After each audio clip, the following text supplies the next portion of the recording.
দীর্ঘ ১৭ বছর পর দেশের মাটিতে পা রাখলেন বিএনপির ভারপ্রাপ্ত চেয়ারম্যান তারেক রহমান।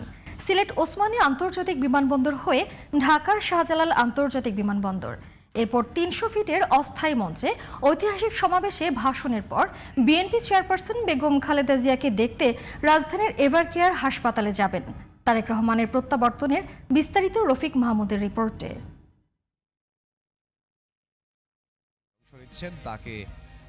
দীর্ঘ প্রবাস জীবনের অবসান, লন্ডন থেকে ঢাকার পথে বিএনপির ভারপ্রাপ্ত চেয়ারম্যান তারেক রহমান।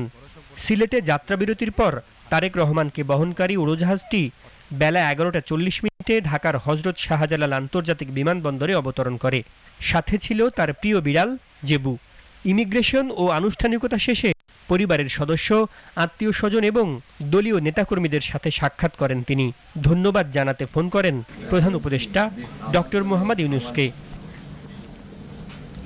বিমানবন্দর থেকে বের হয়ে নির্ধারিত গাড়িতে ওঠার আগে তারেক রহমান ছুটে গেলেন দেশের মাটির সান্নিধ্যে।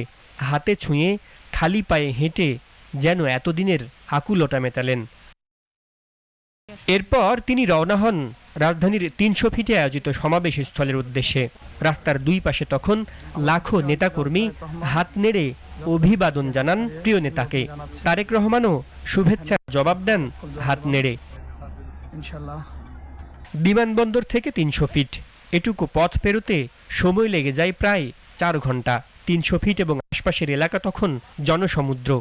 দীর্ঘদিন পর দলীয় প্রধানের প্রত্যাবর্তনে স্লোগান মুখর হয়ে ওঠে পুরো এলাকা। সেই সাথে লাখো মানুষ সাক্ষী হয় এক ঐতিহাসিক ভাষণের। আমরা দেখতে পাচ্ছি স্টেজের মধ্যে অনেক নেতাকর্মী রয়েছে।